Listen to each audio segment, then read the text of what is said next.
Good morning, everyone. Jim Clark here at the Synchronicity Sanctuary in the Blue Ridge Mountains in Central Virginia, here to share another contemplation with you. The contemplation I'm going to share this Monday morning is Integrative Wholeness, a full spectrum consciousness, the multidimensional human experience. So what this is really about is about evolution of human awareness, And so you could go so many ways with this contemplation because it's always evolving itself in terms of what we have to work with, our understanding from science and from spiritual experience to validate that this is at the happening of consciousness that we are partaking in. So the integrative wholeness has to do with the integration of all the parts, if you will, of the human experience, from the dense to the subtle, and onward and onward. And how does this happen? Well, we have a brain which is bicameral, and we have the play of polarities within it. We are in a field of relative experience, which is what makes experience possible. It also demands that the negative polarity dominate the positive polarity, which the positive polarity is noumenal, the negative polarity is phenomenal. So we have these two polarities. We begin our experience as human with the dominant negative polarity. The body physicality dominates non-physicality. And we all experience physicality, so it appears to be true. It's a reality that we don't really question too much, because if you put your hand on something and it feels solid, well, it's pretty hard to deny that kind of an experience. And that experience is available to everyone, for the most part anyway. And so then the positive polarity, the interior subjective polarity, that is a polarity that we all experience, and we do so unto ourselves as individuals.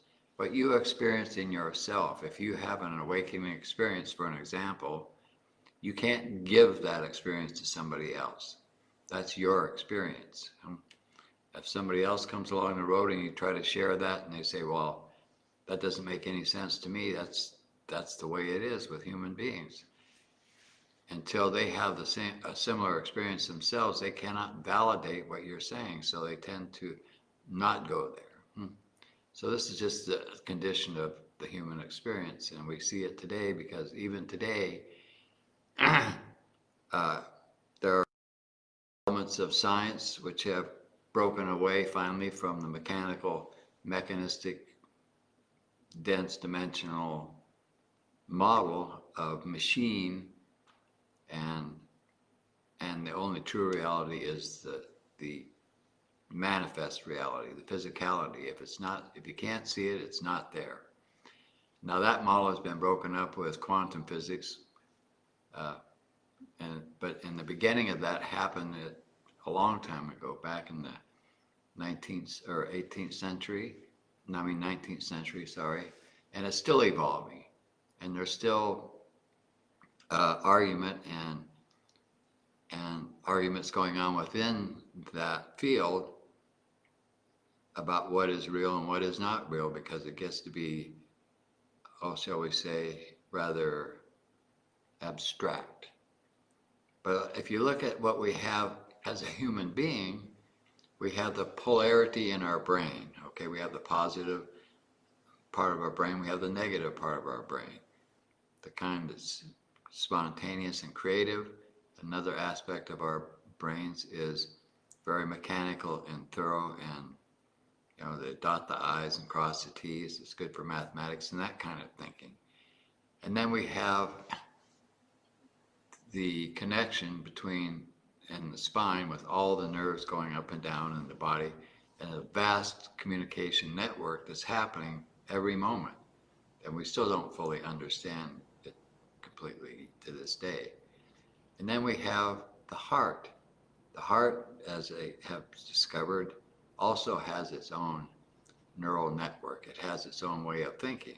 And this way of thinking is not bicameral. It's not polarized.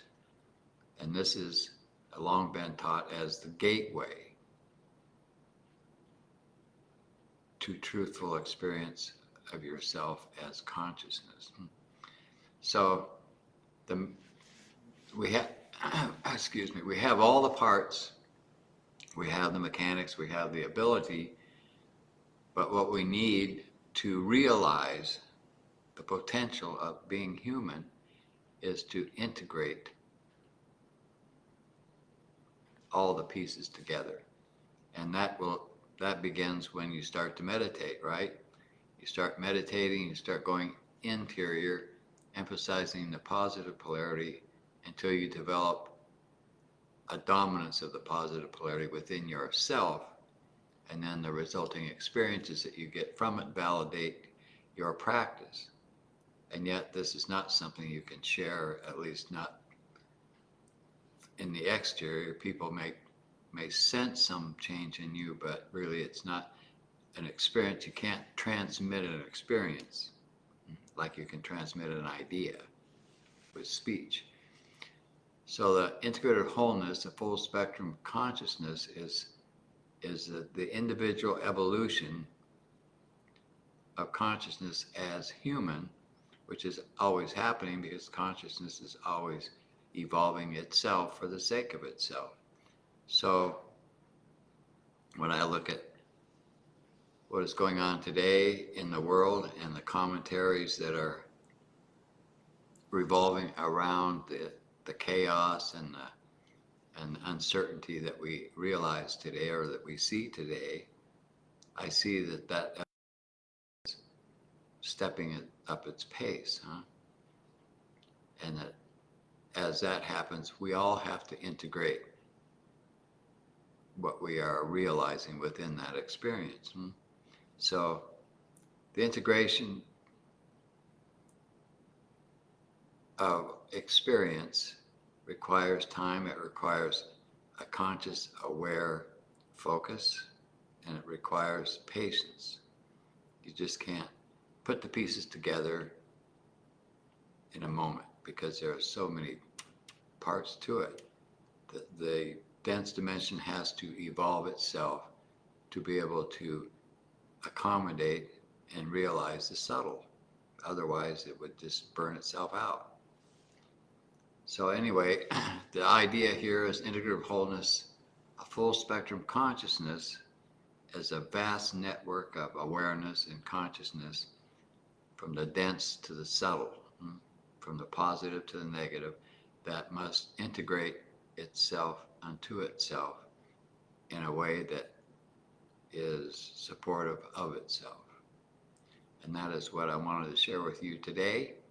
And if you're a meditator, you know this from your own experience, that upheaval of your own beliefs and your own unconscious experiences is part of the process of integration, allowing what is not true to leave you in relation to the truthful experiences that you gain from your meditative practice.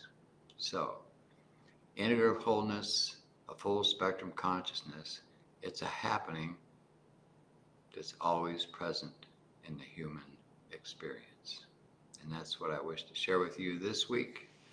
And I'll be back next week to share another contemplation with you.